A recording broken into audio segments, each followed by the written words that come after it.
ಶ್ರೀ ಗುರು ಬಸವಲಿಂಗಾಯ ನಮಃ. ಬಸವ ಟಿವಿಯ ಆರೋಗ್ಯ ಮತ್ತು ಆಧ್ಯಾತ್ಮಿಕ ಕಾರ್ಯಕ್ರಮಕ್ಕೆ ಸಮಸ್ತ ವೀಕ್ಷಕರುಗಳಿಗೆ ಆದರದ ಸ್ವಾಗತವನ್ನು ಕೋರ್ತಾ ಇದ್ದೀನಿ. ಶರಣಾರ್ಥಿ. ಇವತ್ತಿನ ವಿಷಯ ಏನು?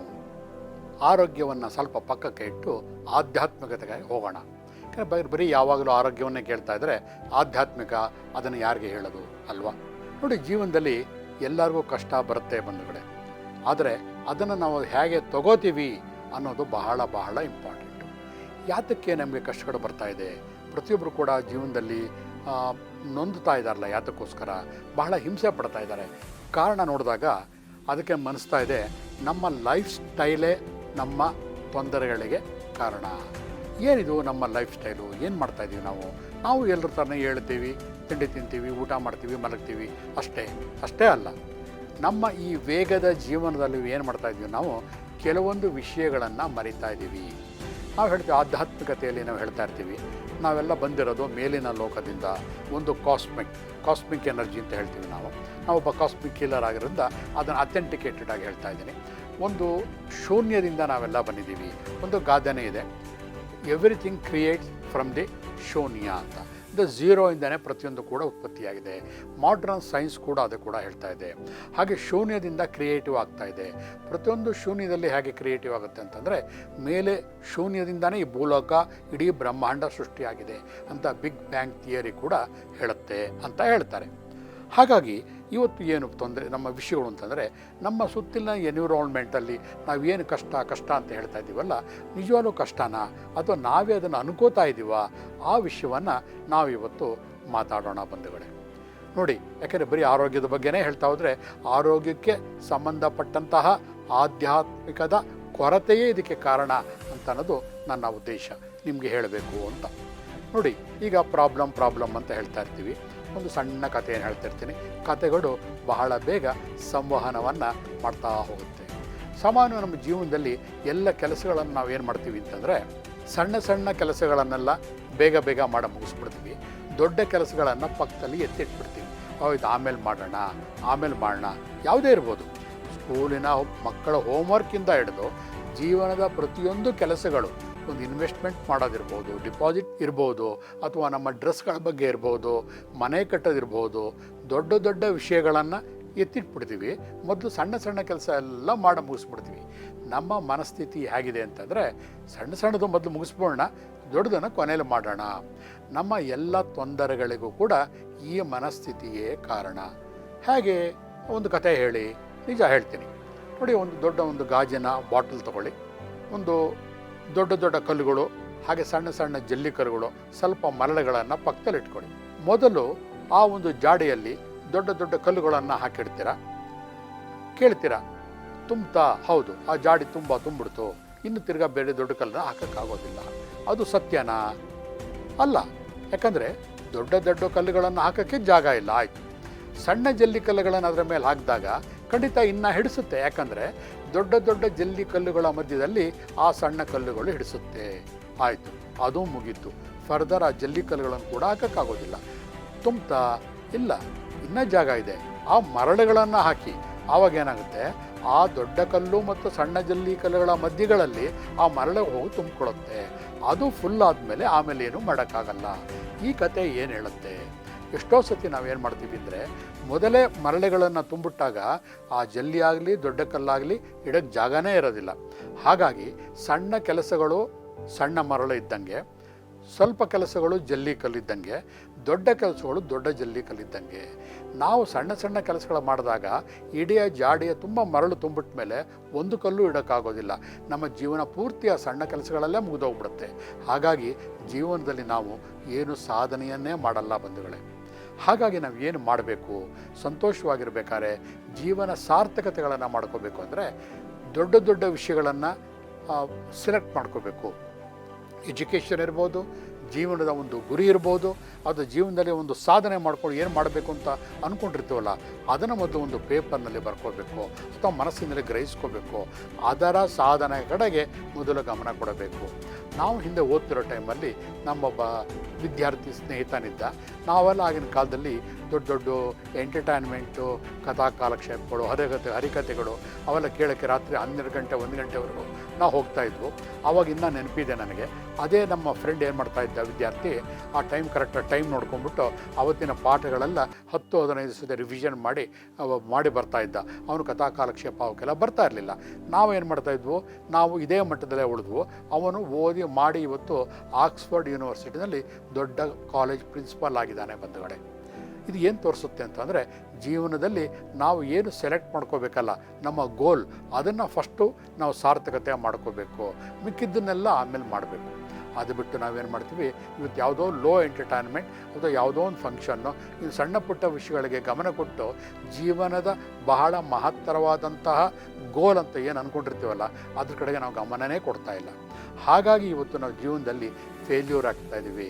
ಇವತ್ತು ಮಕ್ಕಳಿಗೆ ಏನು ಮಾಡ್ತಾಯಿದ್ದೀವಿ, ಪ್ರತಿಯೊಬ್ಬ ಮನೆಯಲ್ಲೂ ಕೂಡ ನೋಡಿ, ಇಲ್ಲ ಫ್ಲೂಟ್ ಕ್ಲಾಸಿಗೆ ಕಳಿಸು, ಇಲ್ಲ ಡ್ಯಾನ್ಸಿಗೆ ಕಳಿಸು, ಭರತನಾಟ್ಯ ಕಳಿಸು. ನಿಜ ಬೇಕು, ಎಲ್ಲವೂ ಬೇಕು. ಆದರೆ ಇವೆಲ್ಲ ಸಣ್ಣ ಸಣ್ಣ ಸಣ್ಣ ಕೆಲಸಗಳು. ಸಪೋಸ್ ಅವನು ಫ್ಲೂಟಿಸ್ಟ್ ಆಗಿ ಅದೇ ಅವನ ಜೀವನದ ಆಧಾರ ಆಗಿದ್ದರೆ ಖಂಡಿತ ಮಾಡಿ, ಖಂಡಿತ ಬೇಜಾರಿಲ್ಲ. ಒಂದು ಕ್ಷಣ ಯೋಚನೆ ಮಾಡಿ ಇದನ್ನೆಲ್ಲ. ಯಾರು ಯೋಚನೆ ಮಾಡಿದ್ದೀರಾ ಇದನ್ನು?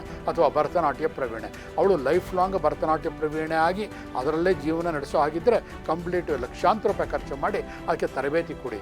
ಆದರೆ ನಾವೇನು ಮಾಡ್ತಾಯಿದ್ದೀವಿ, ಆ ಕ್ಷಣಿಕ ಸುಖಕ್ಕೋಸ್ಕರ ಅಲ್ಲಿ ಕೊಡುವಂತಹ ಒಂದು 50-60 ರೂಪಾಯಿ ಸರ್ಟಿಫಿಕೇಟ್ ಇರ್ಬೋದು, 10-15 ಜನ ಮುಂದೆ ಹಾಕುವ ಒಂದು ಹಾರ ಇರಬಹುದು, ಈ ಒಂದು ಅಲ್ಪ ತೃಪ್ತಿಗಾಗಿ ಇವತ್ತು ಕಂಪ್ಲೀಟ್ ನಮ್ಮ ಎಫರ್ಟ್ಗಳನ್ನು ಪೂರ್ತಿ ದಾರೆ ಎರಿತಾ ಇದ್ದೀವಿ ಬಂಧುಗಳೇ.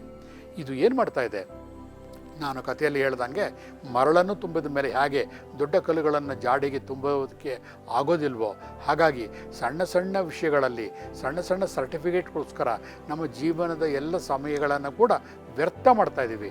ಮಾಡಿ ದೊಡ್ಡ ಗೋಲ್ಗಳನ್ನು ದೂರ ತಳ್ತಾ ಇದ್ದೀವಿ. ಆ ಮಗು ಒಂದು ಹಂತ ಬಂದ ಮೇಲೆ ಫ್ಲೂಟಿಸ್ಟೂ ಆಗೋದಿಲ್ಲ, ಭರತನಾಟ್ಯ ಪ್ರವೀಣೆನೂ ಆಗೋದಿಲ್ಲ, ಒಂದು ಆಶುಭಾಷಣ ಸ್ಪರ್ಧೆ ಕೂಡ ಜೀವನದಲ್ಲಿ ಎಲ್ಲೂ ಉಪಯೋಗ ಆಗೋದಿಲ್ಲ, ಡಿಗ್ರಿ ಕೂಡ ಪಾಸ್ ಆಗೋದಿಲ್ಲ, PUC ಫೇಲಾಗಿ ಮನೇಲೇ ಕೂತ್ಕೋತಾಳೆ ಬಂಧುಗಳೇ.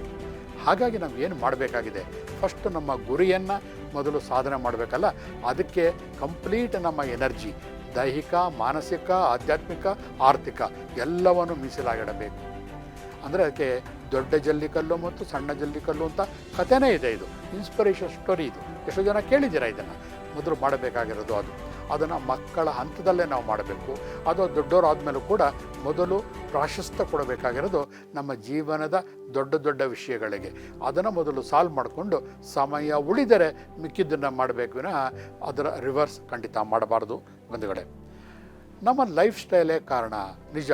ಯಾಕೆ ನಮ್ಮ ಲೈಫ್ ಸ್ಟೈಲ್ ಕಾರಣ ಅಂತಂದರೆ ನೋಡಿ, ನಮಗೆ ಸಾಮಾನ್ಯವಾಗಿ ಆಹಾರ ಯಾಕೆ ಬೇಕು ಮನುಷ್ಯನಿಗೆ?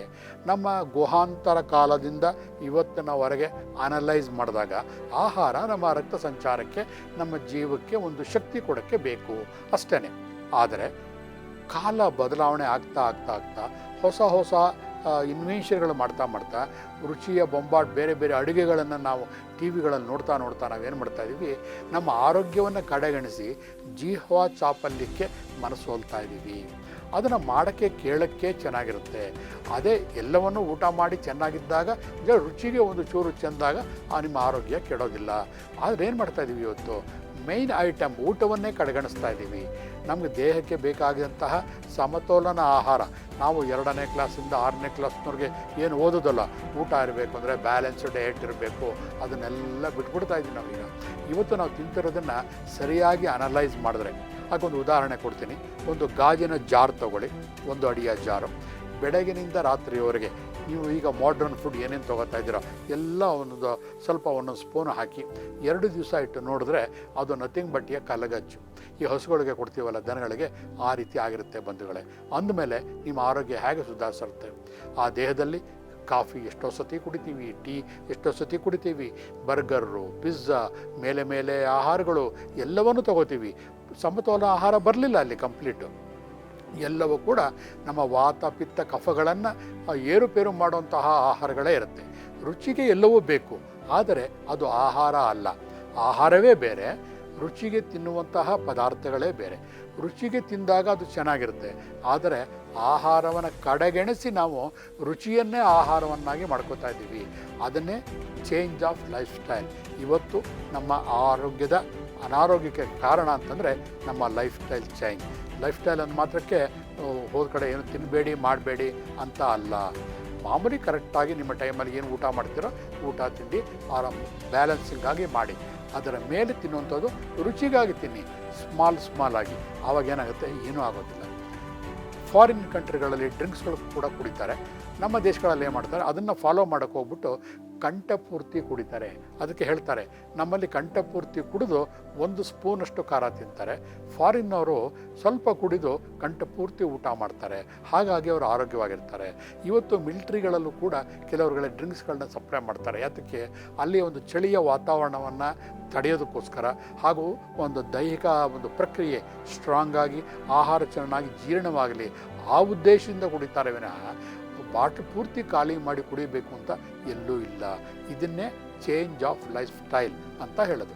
ನಾವು ಮಾಡುವಂತಹ ಯಾವುದೇ ಕೆಲಸವನ್ನು, ಆಹಾರ ಇರ್ಬೋದು, ವಿಹಾರ ಇರ್ಬೋದು, ಕುಡಿಯೋದಿರ್ಬೋದು, ಪ್ರತಿಯೊಂದನ್ನು ಕೂಡ ಅನಲೈಸ್ ಮಾಡಿ ದೇಹಕ್ಕೆ ಅವಶ್ಯಕತೆ ಇದೆಯಾ ಅಂತ ಒಂದು ಕ್ಷಣ ಪಾಸ್ ಮಾಡಿ ಆಮೇಲೆ ತೊಗೊಂಡಾಗ ಏನಾಗುತ್ತೆ, ನಮ್ಮ ಆರೋಗ್ಯ ಬ್ಯಾಲೆನ್ಸಿಂಗ್ ಆಗಿರುತ್ತೆ, ಹಗುರವಾಗಿರುತ್ತೆ. ದೇವತೆಗಳತ್ತ ನಮ್ಮ ದೇಹ ಲೈಟಾಗಿ ಹಾರ್ತಿರುತ್ತೆ. ಅದಕ್ಕೆ ಅಶ್ವಿನಿ ದೇವತೆಗಳು ಅಂತ ಹೇಳ್ತಾರೆ. ಅವ್ರು ಯಾವಾಗಲೂ ಏಂಜಲ್ಸ್ ಆಲ್ವೇಸ್ ಫ್ಲೈಸ್ ಅಂತ ಹೇಳ್ತಾರೆ ಕ್ರಿಶ್ಚಿಯಾನಿಟಿನಲ್ಲಿ. ಯಾಕಂತಂದರೆ ಆ ಫ್ಲೈಯಿಂಗ್ ಅಂತಂದರೆ ಆ ಭಾವನೆ ಏನು, ಹಾರಾಡ್ತಾ ಇರೋದು. ಭಾರವಾಗಿರೋರು ಯಾರು ಹಾರಾಡ್ತಾರಾ? ಇಲ್ಲ. ಸೊ ನಮ್ಮ ಮನಸ್ಸು, ದೇಹ ಹಗುರವಾಗಿ ಆ ರೀತಿ ಹಾರಾಡ್ತಾ ಇರಬೇಕು, ಆನಂದದಿಂದ ತೇಲ್ತಾ ಇರಬೇಕು ಅಂತಂದರೆ ನಮ್ಮ ಲೈಫ್ ಸ್ಟೈಲ್ ಚೇಂಜ್ ಮಾಡ್ಕೋಬೇಕು ಬಂಧುಗಳೇ. ನೆಕ್ಸ್ಟು, ಹೌದು ಇಷ್ಟೆಲ್ಲ ಯಾಕೆ ಮಾಡಬೇಕು? ಈ ದೇಹ ಅನ್ನೋದು ಏನು? ಯಾರೋ ಕೊಟ್ಟಿದ್ದಲ್ಲ, ದೇವರು ಅಂತಲೇ ಹೇಳೋಣ. ದೇವರು ಕೊಟ್ಟಂತಹ ದೇಹ ಇದೊಂದು ಯಂತ್ರ ಇದ್ದಂಗೆ. ನಾವು ಎಷ್ಟು ಚೆನ್ನಾಗಿ ಇಟ್ಕೊಂಡಿರ್ತೀವೋ ಸಾಯುವ ಕೊನೆಯ ಕ್ಷಣದವರೆಗೂ ಕೂಡ ಅದು ಹಾಗೇ ಇರುತ್ತೆ. ಸುಮಾರು ಒಂದು 20-30 ಸಾವಿರ ರೂಪಾಯಿ ಕಷ್ಟಪಟ್ಟು ಒಂದು ಚಿನ್ನದ ವೀಣೆಯನ್ನು ನಾನು ನಿಮಗೆ ಕೊಡ್ತೀನಿ. ಎಲ್ಲ ತಂತಿಗಳು ಟ್ಯೂನಪ್ ಮಾಡ್ತೀವಿ. 10 ಜನ ಅದೇ ಥರ ವೀಣೆಯನ್ನು ಒಟ್ಟಿಗೆ ಬಾರಿಸಿದ್ರು ಕೂಡ ಒಂದೇ ಮಧುರ ಒಂದು ನಾದ ಬರ್ತಾ ಇರುತ್ತೆ, ಸರಿಗಮಪ. ಅದೇ ಶ್ರುತಿ ಬದಲಾವಣೆ ಆದಾಗ, ತಂತಿ ಲೂಸ್ ಆದಾಗ ಅಪಸ್ವರಗಳು ಬರುತ್ತೆ. ಹಾಗೆ ನಮ್ಮ ದೇವರು ಕೊಟ್ಟಂತಹ ಈ ದೇಹ ಒಂದು ಸುಂದರವಾದಂತಹ ವೀಣೆ ಇದ್ದ ಹಾಗೆ. ಅದು ಸರಿಯಾಗಿ ಇದ್ದಾಗ ಎಲ್ಲ ಆರ್ಗನ್ಗಳು, ಒಳಗಡೆ ಇರುವಂತಹ ಇನ್ನರ್ ಆರ್ಗನ್ ಇರ್ಬೋದು, ಹೊರಗಡೆ ಇರುವಂತಹ ದೇಹದ ಹೊರಗಡೆ ಇರ್ಬೋದು, ಎಲ್ಲವೂ ಸುಸ್ಥಿತಿಯಲ್ಲಿದ್ದಾಗ ಮಾತ್ರ ಸುಮಧುರವಾದಂತಹ ಉಸಿರಾಟ ನಡೆಯುತ್ತೆ. ಮಾನಸನಿಂದ ಸುಮಧುರವಾದಂತಹ ಗಾನ ಬರುತ್ತೆ ಬಂಧುಗಳೇ. ನಮ್ಮ ದೇಹವೇ ಚೆನ್ನಾಗಿಲ್ಲದೆ ಇದ್ದಾಗ, ನಮಗೇ ಮೈಕೈ ನೋವು ಕಾಯಿಲೆಗಳು ಬಂದಾಗ ಯಾವ ಸ್ವರವನ್ನು ನಾವು ನುಡಿಸ್ತೀವಿ, ನಮ್ಮ ಬಾಯಲ್ಲಿ ಬರೋದು ಬರೀ ಅಪಸ್ವರವೇ. ಹಾಗಾಗಿ ಹೇಳ್ತಾ ರಾಗ, ಅನುಭವಿಸ್ತಾ ರೋಗ ಅಂತಲೇ ಹೇಳ್ತಾರೆ.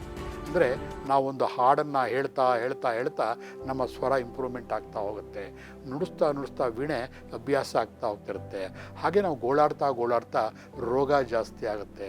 ಹಾಗೆ ನಾವೇನು ಮಾಡಬೇಕು ಅಂದರೆ ನಮ್ಮ ಲೈಫ್ ಸ್ಟೈಲ್ ಕೂಡ ಚೇಂಜ್ ಮಾಡ್ಕೋಬೇಕು. ಅಷ್ಟೇ ಅಲ್ಲ, ಈ ದೇಹ ನಮ್ಮದು, ದೇವರು ಕೊಟ್ಟಿರೋದು. ಹುಟ್ಟಿದಾಗಿಂದ ನಾವು ಸಾಯುವವರೆಗೆ ಈ ಯಂತ್ರವನ್ನು ಹಾಳು ಮಾಡೋಕ್ಕೆ ಬಿಡಬಾರ್ದು. ಸುಮ್ಮನೆ ಯಾರೋ ಹೇಳ್ತಾರೆ ಅಂತ ಅಂದ್ಬಿಟ್ಟು ಸಿಕ್ಕಾಪಟ್ಟೆ ಕುಡಿಯೋದು, ಸಿಕ್ಕಾಪಟ್ಟೆ ತಿನ್ನೋದು ಮಾಡಬೇಕಾಗಿಲ್ಲ. ಸಿಕ್ಕಾಪಟ್ಟೆಕ್ಕೆ ದಂಡಿಸಲೂ ಬೇಕಾಗಿಲ್ಲ. ನಿಯಮಿತವಾಗಿ ಶಾಸ್ತ್ರಬದ್ಧವಾಗಿ ಒಂದು ಚೆನ್ನಾಗಿ ಪೋಷಣೆಯನ್ನು ಮಾಡಿದಾಗ ಜೀವನದ ಕೊನೆಯ ಹಂತದವರೆಗೆ ಆ ಟ್ಯೂನಪ್ ಅಂತ ಹೇಳ್ತೀವಲ್ಲ, ಅಷ್ಟು ಮಧುರವಾಗಿರುತ್ತೆ ಬಂಧುಗಳೇ. ನೀವು ನೋಡಿರ್ಬೋದು, ಕೆಲವೊಂದು ಜಾತ್ರೆಗಳಲ್ಲಿ ಈ ತಮಟೆಗಳನ್ನು ಬಾರಿಸ್ತಾರೆ. ಯಾವುದೋ ಒಂದು ಪ್ರಾಣಿಯ ಚರ್ಮದಿಂದ ಆ ತಮಟೆಯನ್ನು ಮಾಡಿರ್ತಾರೆ. ಆ ತಮಟೆ ಬಿಸಿ ಮಾಡಿದಾಗ ಅದರಿಂದ ಹೊರುವಂತಹ ಸೌಂಡೇ ಬೇರೆ. ಹಾಗೆ ನಮ್ಮ ದೇಹ ಕೂಡ ಒಳಗಡೆ ಜಠರಾಗ್ನಿ ಕರೆಕ್ಟಾಗಿದ್ದಾಗ, ಆ ಒಂದು ಹೀಟಿನಿಂದ ಒಳಗಡೆ ಎಲ್ಲ ಕೊಲೆಸ್ಟ್ರಾಲ್ ಫಾರ್ಮೇಷನ್ ಎಲ್ಲ ನಾರ್ಮಲ್ ಆಗಿದ್ದು, ಎಲ್ಲ ರಕ್ತ ಸಂಚಾರಗಳು ಬ್ಯೂಟಿಫುಲ್ ಆಗಿದ್ದಾಗ ಆ ಮನುಷ್ಯನ ಮುಖದಲ್ಲಿ ಕಾಣುವಂತಹ ತೇಜಸ್ಸೇ ಬೇರೆ ಥರ ಇರುತ್ತೆ. ಅವನು ಮಾತಾಡೋದ್ರಲ್ಲಿ ಒಂದು ಧೀಶಕ್ತಿ ಇರುತ್ತೆ. ಅವನ ಮಾತಿನಲ್ಲಿ ಅಟ್ರಾಕ್ಷನ್ ಮಾಡ್ತಾನೆ. 10 ಜನಗಳನ್ನು ತನ್ನ ಮಾತಿನಲ್ಲಿ ಮೋಡಿ ಮಾಡಬಲ್ಲ. ಇದಕ್ಕೆಲ್ಲ ಏನು ಬೇಕು? ಒಳಗಿರುವಂತಹ ಆ ಆಧ್ಯಾತ್ಮಿಕ ಶಕ್ತಿ ಚೆನ್ನಾಗಿರಬೇಕು. ಅದು ಚೆನ್ನಾಗಿರ್ಬೇಕಾದ್ರೆ ಏನು ಮಾಡಬೇಕು? ನಮ್ಮ ದೇಹ ಚೆನ್ನಾಗಿಟ್ಕೋಬೇಕು ಅಲ್ವಾ? ಎಷ್ಟು ಚೆನ್ನಾಗಿರುತ್ತೆ ನಮ್ಮ ದೇಹ ಚೆನ್ನಾಗಿದ್ದಾಗ ಇವೆಲ್ಲವನ್ನು ಕೂಡ ನಾವು ಮಾಡೋಕ್ಕೆ ಸಾಧ್ಯ ಆಗುತ್ತೆ ಬಂಧುಗಳೇ. ಇದಕ್ಕೆಲ್ಲ ಕಾರಣ ಏನು? ಬರೀ ದೇಹ ಚೆನ್ನಾಗಿದ್ದರೆ ಸಾಲದ, ಮಾನಸಿಕವಾಗಿ ಕೂಡ ಚೆನ್ನಾಗಿರಬೇಕು. ನಾವು ಸಾಮಾನ್ಯವಾಗಿ ಎಷ್ಟು ಸತಿ ಏನು ಮಾಡ್ತೀವಿ, ನಾವು 10 ಜನ ಗುಂಪಲ್ಲಿ ಸೇರಿದಾಗ ನೆಗೆಟಿವ್ ವಿಷಯಗಳ ಬಗ್ಗೆನೇ ತಲೆ ಕೆಡಿಸ್ಕೊತಾ ಕೂತ್ಕೋತೀವಿ. ಎಲ್ಲೋ ಯಾವುದೋ ಊರಲ್ಲಿ ಯಾವುದೋ ಜಾಗದಲ್ಲಿ ಏನೋ ಒಂದು ನೆಗೆಟಿವ್ ಘಟನೆ ನಡೆದಿರುತ್ತೆ, ಅದರ ಬಗ್ಗೆನೇ ಮಾತಾಡ್ತಾ ಇರ್ತೀವಿ. ಅದು ಅವಶ್ಯಕತೆ ಇರುತ್ತಾ? ನಮ್ಮ ಈ ದೇಹದ ಪೋಷಣೆಗೆ, ಮಾನಸಿಕ ಪೋಷಣೆಗೆ ಆ ನೆಗೆಟಿವ್ ವಿಷಯಗಳು ಬೇಕಾಗೇ ಇರೋದಿಲ್ಲ. ಎಷ್ಟೋ ಸತಿ ನಾವು ಆಲೋಚನೆ ಮಾಡಿದಾಗ ನಾವು ಮಾತಾಡುವ, ನಾವು ಡಿಸ್ಕಷನ್ಗಳು ಏನು ಮಾಡ್ತೀವಲ್ಲ, ಕೆಲವು ವಿಷಯಗಳು ಅನ್ನೆಸೆಸರಿ ಅಂತ ಅನಿಸುತ್ತೆ. ಹಾಗಾಗಿ ಕೆಲವು ವಿಷಯಗಳಲ್ಲಿ ನೆಗೆಟಿವ್ ವಿಷಯದ ಬದಲು ಇನ್ಸ್ಪಿರೇಷನ್, ಉತ್ತೇಜನ ಕೊಡುವಂತಹ ವಿಷಯಗಳನ್ನು ಮಾತಾಡಿದಾಗ ಏನಾಗುತ್ತೆ, ಅದು ನಮಗೂ ಲಾಭ ಆಗುತ್ತೆ, ಮಾನಸಿಕ ಆರೋಗ್ಯಕ್ಕೂ ಕೂಡ ಅದು ಬಹಳ ಹೆಲ್ಪ್ ಆಗುತ್ತೆ. ಉತ್ತೇಜನ ಕೊಡುವಂತಹ ಗುಂಪಿನಲ್ಲಿದ್ದಾಗ ನಾವು ಕೂಡ ಅವ್ರ ಥರನೇ ಆಗ್ತೀವಿ ಬಂಧುಗಳೇ. ಅದೇ ಕಾಲು ಎಳೆಯುವವರ ಹತ್ರ ಸೇರಿದಾಗ ಏನಾಗ್ತೀವಿ, ನಾವು ಇನ್ನೂ ಕೆಳಗೆ ಬಿದ್ದೋಗ್ತೀವಿ, ನಾವು ಆಗಲೇ ಲಾಸ್ ಆಗಿರ್ತೀವಿ. ಬರೀ ಲಾಸ್ ಆಗಿರೋಂತಹ ವ್ಯಕ್ತಿಯವ್ರ ಜೊತೆನೇ ಸೇರಿದಾಗ ಏನಾಗುತ್ತೆ, ನಾವು ಇನ್ನೂ ಹೊರಗೆ ಹೋಗ್ಬಿಟ್ಟು ನಾವು ಡಿಪ್ರೆಷನ್ಗೆ ಹೊರಟೋಗ್ಬಿಡ್ತೀವಿ. ಅದೇ ಜೀವನದಲ್ಲಿ ಕಷ್ಟಪಟ್ಟು ಮುಂದೆ ಬಂದಿರ್ತಾರಲ್ಲ ಅಂಥವ್ರ ಜೊತೆ ಸೇರಿದಾಗ ನಾವು ಕೂಡ ಮುಂದೆ ಬರ್ತೀವಿ. ಕೇಳ್ಬೋದು ನೀವು, ಒಂದು ಉದಾಹರಣೆ ಕೊಡಿ ಅಂತ. ಹೆಸರು ಹೇಳೋದಿಲ್ಲ, ಒಂದು ಉದಾಹರಣೆ ಕೊಡ್ತೀನಿ. ಒಂದು ವಿಂಬಲ್ಡನ್ ಒಂದು ಇದರಲ್ಲಿ ಫುಟ್ಬಾಲ್ ಟೀಮಲ್ಲಿ ಒಂದು ವ್ಯಕ್ತಿ ಬಹಳ ಸಾಧನೆಗಳನ್ನು ಮಾಡಿರ್ತಾನೆ. ಬಹಳ ಚಿಕ್ಕ ವಯಸ್ಸಿನಲ್ಲೇ ಬಹಳ ಮೇಲಿನ ಹಂತಕ್ಕೆ ಬಂದಿರ್ತಾನೆ. ಕೊನೆಯ ಕ್ಷಣದಲ್ಲಿ ಅವನಿಗೇನಾಗಿರುತ್ತೆ, ಇದ್ದಕ್ಕಿದ್ದಾಗ ಬ್ಲಡ್ ಕ್ಯಾನ್ಸರ್ ಬರುತ್ತೆ. ಯಾರೋ ಡಾಕ್ಟರ್ ಹತ್ರ ಹೇಳ್ತಾರೆ, ಇದು ಆಯಿತು, ಇನ್ನೇನು ಮಾಡೋಕ್ಕಾಗೋದಿಲ್ಲ, ಇನ್ಮೇಲೆ ನೀ ಆಟನೇ ಆಡೋಕ್ಕಾಗೋದಿಲ್ಲ, ಯಾವುದೇ ವಿಂಬಲ್ಡನ್ಗೂ ನೀವು ಪಾರ್ಟಿಸಿಪೇಟ್ ಮಾಡೋಕ್ಕಾಗಲ್ಲ. ಆಗ ಈ ನೆಗೆಟಿವ್ ಥಿಂಕ್ ಮಾಡುವಂತಹ ಜನಗಳೇ ಮಾಡ್ತಾರೆ, ಅವನ ಜೊತೆ ಬರ್ತಾರೆ. ಬಂದ್ಬಿಟ್ಟು, ನೋಡು ಇಷ್ಟೆಲ್ಲ ಕಷ್ಟಪಟ್ಟೆ, ದೇವ್ರು ನೋಡಿ ಮೋಸ ಮಾಡಿಬಿಟ್ಟ, ಇನ್ಮೇಲೆ ಆಡದೇ ಇದ್ದಂಗೆ ಮಾಡಿಬಿಟ್ಟ, ಅದಕ್ಕೆ ದೇವ್ರ ಪೂಜೆ ಕೇಳಲೇಬೇಡ, ಇನ್ಮೇಲೆ ದೇವರು ಇಲ್ಲ, ತಿಂಡ್ರೂ ಇಲ್ಲ ಅಂತ ಬೈತಾರೆ. ಆವಾಗ ಅವನು ಹೇಳ್ತಾನೆ, ಇಲ್ಲ, ನಾನು ಆ ಥರ ಯೋಚನೆ ಮಾಡೋದಿಲ್ಲ. ಪ್ರಪಂಚದಲ್ಲಿ ಸಾವಿರಾರು ಜನ ಇರ್ತಾರೆ ಈ ಸ್ಪೋರ್ಟ್ಸ್ಗೆ ಬರೋದಕ್ಕೆ. ಅದರಲ್ಲಿ ಕೇವಲ 500 ಜನ ಪಾರ್ಟಿಸಿಪೇಟ್ ಮಾಡ್ತಾರೆ, 100 ಜನ ಆಡ್ತಾರೆ. ಅದರಲ್ಲಿ ಕೊನೆಗೆ ಫೈನಲ್ಗೆ ಇಬ್ಬರೇ ಬರ್ತಾರೆ. ಅದರಲ್ಲಿ ಫೈನಲ್ಗೆ ವಿನ್ ಆಗೋರು ಒಬ್ಬರೇ. ಅಂತಹ ಒಂದು ಭಾಗ್ಯವನ್ನು ದೇವರು ನನಗೆ ಕರುಣಿಸಿದ್ದ. ನಾನು ಗೆದ್ದಿದ್ದೀನಿ, ನಾನು ಜೀವನದಲ್ಲಿ ಸುಖವನ್ನು ಅನುಭವಿಸಿದ್ದೀನಿ, ಒಂದು ಟಾಪ್ ಲೆವೆಲ್ಗೆ ಬಂದು ಒಂದು ಹಂತವನ್ನು ತಲುಪಿದ್ದೀನಿ. ಅದನ್ನು ಕೊಟ್ಟವ್ರು ಯಾರು? ಆ ಕಾಸ್ಮಿಕ್ ಎನರ್ಜಿ. ಅದನ್ನು ಖಂಡಿತ ಬೈಯೋದಿಲ್ಲ. ಸಾಕು, ಒಂದು ಸತಿ ಕೊಟ್ಟಿದ್ದಾನೆ ಅನುಭವ, ಮುಂದೆ ಇಲ್ಲ ಅಂತ ಅವನ್ನ ಯಾಕೆ ಬೈಲಿ? ಯಾರಿಗೂ ಸಿಗದೇ ಇರೋಂತಹ ಒಂದು ಶಕ್ತಿಯನ್ನು, ಅಂದರೆ ಅದು ಅವನ ಮನಸ್ಸಿನ ಆ್ಯಟಿಟ್ಯೂಡನ್ನು ತೋರಿಸುತ್ತೆ. ಅದನ್ನು ನಾವು ಹಾಗಿರಬೇಕು ಜೀವನದಲ್ಲಿ. ಸಾಮಾನ್ಯವಾಗಿ ಎಲ್ಲವೂ ಒಳ್ಳೆಯದಾದಾಗ ಎಲ್ಲನೂ ಹೊಗಳ್ಬಿಡ್ತೀವಿ ನಾವು. ಸ್ವಲ್ಪ ಕಷ್ಟ ಆದಾಗ ಇಡೀ ಪ್ರಪಂಚವನ್ನೇ, ಯಾಕೆ ತಂದೆ ತಾಯಿಗಳನ್ನು, ಹೆಂಡತಿ ಮಕ್ಕಳನ್ನು, ಇಡೀ ಸಮಾಜವನ್ನೇ ಬೈಕ್ ಶುರು ಮಾಡಿಬಿಡ್ತೀವಿ. ಅವರಿಂದ ನಾವು ಹಾಳಾದವು ಅಂತ. ತಪ್ಪು ಬಂಧುಗಳೇ. ಯಾಕಂದರೆ ನಮ್ಮ ಅವನತಿಗೆ ಅಥವಾ ನಮ್ಮ ಉನ್ನತಿಗೆ ನಾವೇ ಕಾರಣವಿನಃ ಬೇರೆ ಯಾರೂ ಅಲ್ಲ. ಆದರೆ ನಾವೇನು ಮಾಡ್ತೀವಿ, ಚೆನ್ನಾಗಿರುವಾಗ ಮಾತ್ರ ಎಲ್ಲ ನಾವು ಹಳ್ಳಕ್ಕೆ ಬಿದ್ದಾಗ ಮತ್ತೊಬ್ಬರನ್ನು ನಾವು ಬೈತಾ ಹೋಗ್ತೀವಿ. ನನ್ನ ಕ್ಲಿನಿಕ್ಕಿಗೆ ಬರುವಂಥ ಎಷ್ಟೋ ಜನಗಳ ಬಾಯಲ್ಲಿ ನಾನು ಕೇಳ್ತಾ ಇರ್ತೀನಿ, ಬಂದ ತಕ್ಷಣ ಏನು ತೊಂದರೆ ಆಯಿತು ಅಂದರೆ, ಅಯ್ಯೋ ನನ್ನ ಹೆಂಡತಿ ಚೆನ್ನಾಗಿ ಅಡುಗೆ ಮಾಡೋಕ್ಕಾಗಲಿಲ್ಲ, ಅಥವಾ ನಮ್ಮ ಮನೆಯವರು ಯಾರೋ ಸಂಪಾದನೆ ಮಾಡ್ತಿದ್ದಾಗಲಿಲ್ಲ. ಹೀಗೆ ಇನ್ನೊಬ್ಬರನ್ನ ಬೈತಾರೆ ವಿನಃ ನನ್ನಲ್ಲಿ ಏನು ತಪ್ಪಿದೆ, ನಾನು ಊಟ ಮಾಡುವ ನಾನು ಯಾಕೆ ಸರಿಯಾಗಿ ಮಾಡಲಿಲ್ಲ, ಅಥವಾ ನಾನು ಯಾಕೆ ರಿಸ್ಟ್ರಿಕ್ಟ್ ಮಾಡ್ಕೊಳ್ಳಿಲ್ಲ, ಅಥವಾ ಯೋಚನೆ ಮಾಡಲಿಲ್ಲ ಅಂತ ಒಬ್ಬರು ಹೇಳಲ್ಲ. ಇದು ಸಾಮಾಜಿಕ ಪಿಡುಗಾಗಿದೆ. ಹಾಗಾಗಿ ಮೊದಲು ನಮ್ಮನ್ನು ನಾವು ಸರಿ ಮಾಡ್ಕೋಬೇಕು. ದೊಡ್ಡ ಬಸವಣ್ಣವ್ರ ವಚನಗಳು ಕೂಡ ಬರೋದು ಅದೇನೆ ಕಂಪ್ಲೀಟು. ಮೊದಲು ನಾವು ಅಂತರಂಗ ಶುದ್ಧಿಯನ್ನು ನಾವು ಸರಿ ಮಾಡ್ಕೋಬೇಕು. ಬಹಿರಂಗವಾಗಿ ನಾವು ಬೇರೆಯವ್ರನ್ನ ಅನ್ನಕ್ಕೆ ಹೋಗಬಾರ್ದು. ಆವಾಗಲೇ ನಾವು ಎಲ್ಲ ಥರದಲ್ಲೂ ಕೂಡ ನಾವು ಸರಿ ಹೋಗೋದಕ್ಕೆ ಸಾಧ್ಯ ಇದೆ ಬಂಧುಗಳೇ. ಹಾಗೆ ಹ್ಯಾಪಿನೆಸ್ ಅಂದರೆ ಏನು? ಕೆಲವರು ಅಂದ್ಕೊಂಡ್ಬಿಡ್ತಾರೆ, ನಾಳೆ ಮದುವೆ ಆದಮೇಲೆ, ನಾವು ಮನೆ ಕಟ್ಟಿದ್ಮೇಲೆ, ಮಕ್ಕಳು ಆದಮೇಲೆ, ಒಂದು ಗೋಲ್ ರೀಚ್ ಆದಮೇಲೆ ನನಗೆ ಸಂತೋಷ ಸಿಗುತ್ತೆ. ಅದೇ ದೊಡ್ಡ ಅನರ್ಥಕ್ಕೆ ಕಾರಣ ಬಂಧುಗಳೇ. ಜೀವನದಲ್ಲಿ ಅಂತಹ ದಿನ ಬರ್ಬೋದು ಅಥವಾ ಬರ್ದೇನೆ ಇರ್ಬೋದು. ಹಾಗೆ ಸಾಯುವವರೆಗೂ ಬರೀ ದುಃಖದಲ್ಲೇ ಇರಬೇಕಾ? ಅಲ್ಲ. ಒಂದು ಗೋಲ್ ಇರುತ್ತೆ. ಸಪೋಸ್ ನನಗೊಂದು ದೊಡ್ಡ ಮನೆ ಕಟ್ಟಬೇಕು. ಮನೆಯ ಕಟ್ಟುವುದು ಒಂದು ಗುರಿಯಾದರೆ ಕಟ್ಟಿದ ಮೇಲಲ್ಲ ನಮಗೆ ಸಂತೋಷ ಸಿಗೋದು. ಮನೆಯ ಕಟ್ಟುತ್ತಿರುವಾಗಲೇ ಆ ಕೆಲಸಗಾರರು ಬರ್ತಿರ್ತಾರೆ. ನಾವು ಸಾಲ ಮಾಡಿ ದುಡ್ಡು ಅರೇಂಜ್ ಮಾಡ್ತಾ ಇರ್ತೀವಿ. ಸಮಯಕ್ಕೆ ತಕ್ಕಂಗೆ ದುಡ್ಡು ಅರೇಂಜ್ ಆಗ್ತಾ ಇರುತ್ತೆ. ಎಷ್ಟೋ ಜನ ಕೆಲಸಗಾರರು ಕೆಲಸ ಮಾಡ್ತಿರ್ತಾರೆ. ನಾವು 4 ಜನ ಬದುಕೋದಕ್ಕೋಸ್ಕರ ವಾಸ ಮಾಡೋಕ್ಕಿರುವಂತಹ ಮನೆಗೆ ಒಂದು 50-60 ಜನ ಕೆಲಸಗಾರಗಳು ಕೈ ಜೋಡಿಸಿ ಕೆಲಸ ಮಾಡ್ತಿರ್ತಾರೆ. ಅದನ್ನು ನಾವು ಎಂಜಾಯ್ ಮಾಡಬೇಕು ಬಂಧುಗಳೇ. ಯಾಕಂದ್ರೆ ಜೀವನದಲ್ಲಿ ಪದೇ ನಡೆಯುವಂತಹ ಘಟನೆಗಳಲ್ಲ.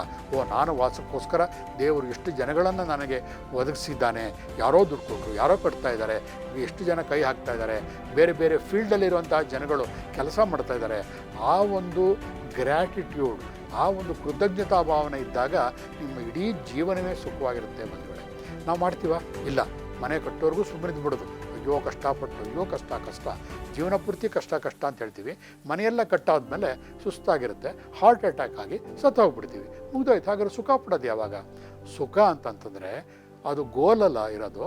ಆ ಗೋಲ್ ತಲುಪುವ ಮಾರ್ಗದಲ್ಲಿ, ಆ ಗುರಿಯನ್ನು ತಲುಪುವ ಮಾರ್ಗದಲ್ಲಿ ನಾವು ಏನು ಸಂತೋಷವನ್ನು ಪಡ್ತೀವಲ್ಲ, ಅದು ಸಂತೋಷ ವಿನಃ ಆ ಗುರಿ ಅಲ್ಲ. ಅದನ್ನು ಅರ್ಥ ಮಾಡಿಕೊಂಡ್ರೆ ಇಡೀ ಜೀವನವೇ ನಾವು ಸಂತೋಷವಾಗಿರ್ತೀವಿ. ಮದುವೆ ಆಗಿ ಮಕ್ಕಳು ಆದಮೇಲೆ ಎಲ್ಲ ಖುಷಿ ಪಡೋದು, ಆ ಒಂದು ಪ್ರೋಸೆಸ್ಸಲ್ಲಿ, ಆ ಒಂದು ಹಾದಿಯಲ್ಲಿ ನಾವು ನಡೀತೀವಲ್ಲ, ಅದು ಸಂತೋಷವನ್ನು ಕೊಡೋದು ಬಂಧುಗಳೇ. ಎಷ್ಟು ಚೆನ್ನಾಗಿದೆ ಅಲ್ವಾ? ಇದನ್ನು ನಾವು ಕೂಡ ಬೇರೆಯವ್ರಿಗೆ ಹೇಳ್ಕೊಡ್ಬೇಕು. ಎಷ್ಟೋ ಜನಕ್ಕೆ ಗೊತ್ತಿರೋದಿಲ್ಲ, ಸುಮ್ಮನೆ ಕಷ್ಟಪಡ್ತಿರ್ತಾರೆ, ಜೀವನವೇ ಕಷ್ಟ ಕಷ್ಟ ಅಂತ ಒದ್ದಾಡ್ತಾ ಇರ್ತಾರೆ. ಅಂಥವ್ರಿಗೆ ಇದನ್ನು ನಾವು ತಿಳಿ ಹೇಳಿದಾಗ ಏನಾಗುತ್ತೆ, ನಮಗೂ ಸಂತೋಷ ಆಗುತ್ತೆ, ನಮಗೆ ಮರೆತಿರುವಂಥ ವಿಷಯ ನಮಗೆ ಜ್ಞಾಪಕ ಬರುತ್ತೆ, ಬೇರೆಯವ್ರಿಗೆ ನಾವು ಕಲಿಸಿದಂತಹ ಒಂದು ಕೃತಜ್ಞತಾ ಭಾವನೆ ಅವರ ಮನಸ್ಸಲ್ಲೂ ಕೂಡ ಮೂಡುತ್ತೆ ಬಂಧುಗಳೇ. ಹಾಗೆ ಪ್ರತಿ ತೊಂದರೆಗೂ ಕೂಡ ನಾವು ಮತ್ತೊಬ್ಬರನ್ನೇ ಬೈತಾ ಇರ್ತೀವಿ, ಅವರಿಂದ ಮತ್ತೊಬ್ಬರಿಂದ, ಎನ್ವಿರಾನ್ಮೆಂಟಿಂದನೇ ತೊಂದರೆ. ಸುಳ್ಳದು, ಎನ್ವಿರಾನ್ಮೆಂಟ್ ಏನೂ ಮಾಡೋದಿಲ್ಲ. ನಾವು ಎನ್ವಿರಾನ್ಮೆಂಟನ್ನು ಪಳಗಿಸಿ ಹೇಗೆ ನಾವು ಅದನ್ನು ಬಳಸ್ಕೋತೀವೋ ಅದರ ಮೇಲೆ ಡಿಪೆಂಡ್ ಆಗಿರ್ತೀವಿ ವಿನಃ ಹೊರಗಿನ ಪ್ರಪಂಚ ಯಾವುದಕ್ಕೂ ಕಾರಣ ಅಲ್ಲ. ಇವತ್ತು ಯಾರನ್ನೇ ಕೇಳಿ, ಯಾರೋ ತೊಂದರೆಯಲ್ಲಿರುವಂತಹ ಒಂದು ವ್ಯಕ್ತಿಯನ್ನು ಕೇಳಿದಾಗ ಅವನು ಫಸ್ಟ್ ಹೇಳೋದೇ ಬೇರೆಯವ್ರ ಬಗ್ಗೆ. ಇಲ್ಲ ಅವ್ರ ಬಾಸ್ ಚೆನ್ನಾಗಿಲ್ಲ, ಅಥವಾ ಆಫೀಸಿನ ವಾತಾವರಣ ಚೆನ್ನಾಗಿಲ್ಲ, ಇಲ್ಲ ಗಂಡ ಚೆನ್ನಾಗಿಲ್ಲ, ಹೆಂಡತಿ ಚೆನ್ನಾಗಿಲ್ಲ, ನಮ್ಮ ಓನರ್ ಚೆನ್ನಾಗಿಲ್ಲ, ಹೀಗೆ ಬೇರೆಯವರನ್ನು ಬೈತಾರೆ. ಅಂತಹ ವ್ಯಕ್ತಿಗಳಿಗೆ ನಾಳೆ ನೀವು ಎಷ್ಟೇ ಕೋಟಿ ಕೊಟ್ಟರು ಕೂಡ ಅವ್ರ ಜೀವನದಲ್ಲಿ ಸುಖವಾಗಿರೋದಿಲ್ಲ.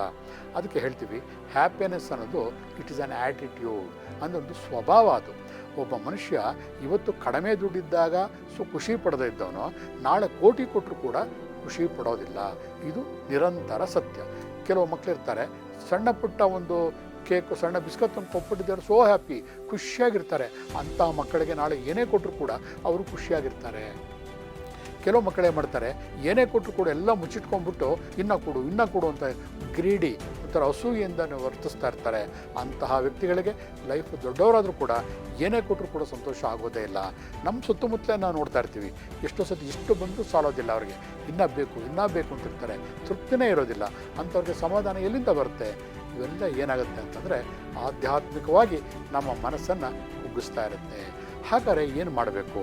ಇದಕ್ಕೆಲ್ಲ ಏನು ಮಾಡಬೇಕು ಅಂತಂದರೆ ಆಧ್ಯಾತ್ಮಿಕತೆ ಅಂತ ಏನಿದೆಯಲ್ಲ, ಇದು ಒಂದು ಸುಂದರವಾದಂತಹ ಒಂದು ಕುಷನ್ ಬೆಡ್ ಇದ್ದಂಗೆ.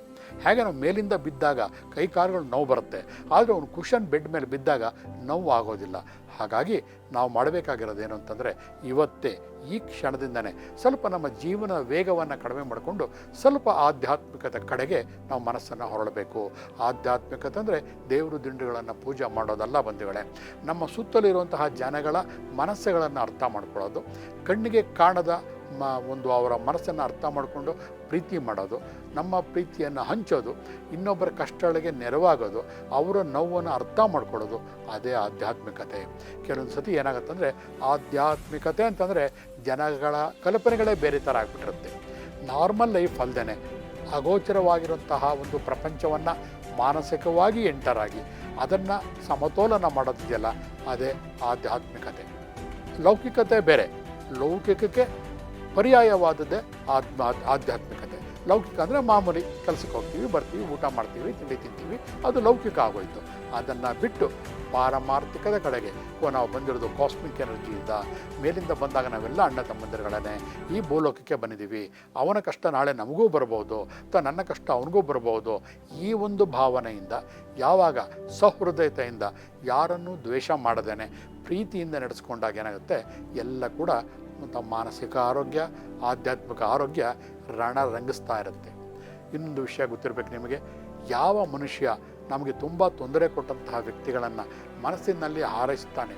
ನಮ್ಮ ಒಂದು ಗಾದೆನೇ ಇದೆ ಕಂಪ್ಲೀಟು, ಏನಪ್ಪ ಅಂದರೆ, ನಮ್ಮ ಶತ್ರುವಿನ ಹೆಸರನ್ನು ನಮ್ಮ ಮಗನಿಗೆ ಇಡಬೇಕು ಅಂತಂದ್ಬಿಟ್ಟು. ಅವಾಗೇನಾಗುತ್ತೆ, ನಮಗೆ ಜ್ಞಾಪಕ ಇರುತ್ತೆ, ನಾವು ಪ್ರತಿಷ್ಠಿತ ಜ್ಞಾಪಕ ಆಗಿ ಆ ತಪ್ಪುಗಳನ್ನು ನಾವು ಮಾಡೋದಿಲ್ಲ.